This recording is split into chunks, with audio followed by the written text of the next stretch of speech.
Good evening, everyone. I'm Dionysius, and we're together with Orlando Wilson. And tonight we're going to discuss about SIA license and whether it's credible or needed for anyone in the close protection business. Well, the thing is with the SIA license, the British SIA license is one of the few government-issued close protection licenses. If you're working in UK, yes, you need it. If you're working anywhere else, do you need it? No. It's a specific license for the UK industry. I know some international companies was asking for it for people to work in Iraq and Afghan, but since those jobs have virtually disappeared, to do an SIA course, okay, it's only applicable if you're working in UK. The standard of the course is low in general because it can't be too high, because the government wants people to do the courses and pass the courses because they're making money from it. From what I understand, they're offering the courses to people that's been unemployed too long in UK to get them back in the workplace. So if you're unemployed, you can't find a job, they'll give you an SIA course, you can go and play bodyguard. So that's the standard of the course. But this is, go on, sorry. Yeah, why do you think people took the bait? Why do you think for some time at least everybody was taking SIA, I need to have it, SIA, I need to have it? Because there was BS going around that you needed it to work in Iraq and Afghan. And I know plenty of people that's worked in Iraq and Afghan, not for good money, some for good money in the heyday, but these days not, that never had the SIA courses. But it's one of the things people were selling this. This is an approved course. As you know, we're going to be pushing the level 3 approved accredited courses, but we'll be putting our spin on them. They're not SIA because there's no need to know about UK laws, UK rules and regulations outside of UK. The laws in UK the SIA courses never used to include anything to do with conflict resolution, nothing to do with self-defense. I understand they brought that requirement in now, but it's applicable for the SIA course is applicable for the UK. It's not applicable for other places because all the laws are different. If you come to me now and say you got an SIA course, it's like, okay, it's no different than having a driving license. Mm-hmm. You have a driving license, you can drive a car at a basic level. It's not an advanced driver's license, it's just a basic license. But let me mention this about licensing. I've come across how many people over the years, and even in US. We'll put it this way, if you turn up in the US with an SIA license, can you get a local security license, private investigator's license, etc.? Definitely not, because it's not applicable to that market. They don't recognize the experience. The SIA course is 140 hours. To become a private investigator in the state of Florida is a 2-year, you have to prove 2 years experience. So what's a 140-hour SIA course? Nothing.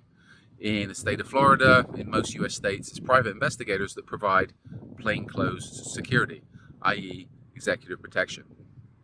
Now, this is why I'm a little bit jaded about government licenses. If you're applying for a private investigator's license in the state of Florida, and I had one, I had a private investigation agency.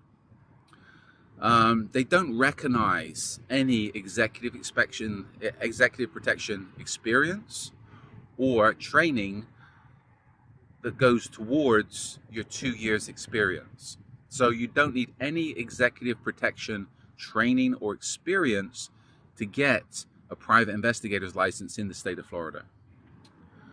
But those are the people that the state of Florida tells you are the ones that's able to do executive protection services. So to me, it's pretty, how can I put it politely, which is difficult for me.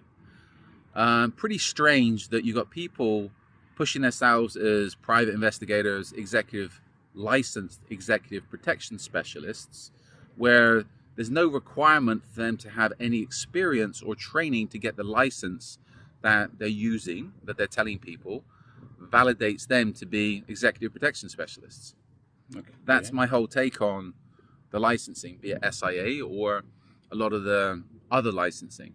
A lot of it is minimum standard, and there's always, how can I put it?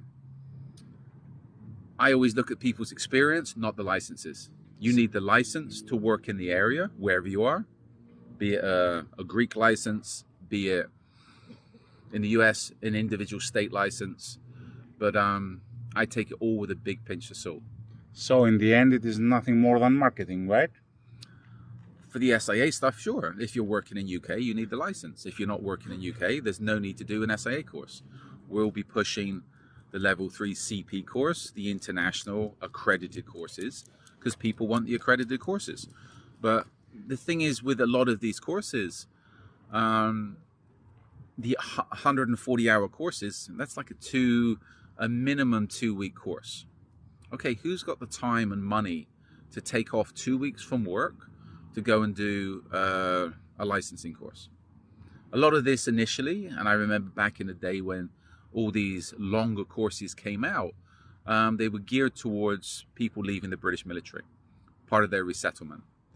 And I know one guy years ago, he done a course, a month-long course with, at the time, one of the top security companies that I worked for, that was offering these courses.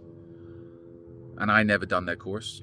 And that guy spent a month on the course. You know what? He was a friend of mine at the time. I had to pay his rent because for a whole month he wasn't earning, but he still had bills to pay.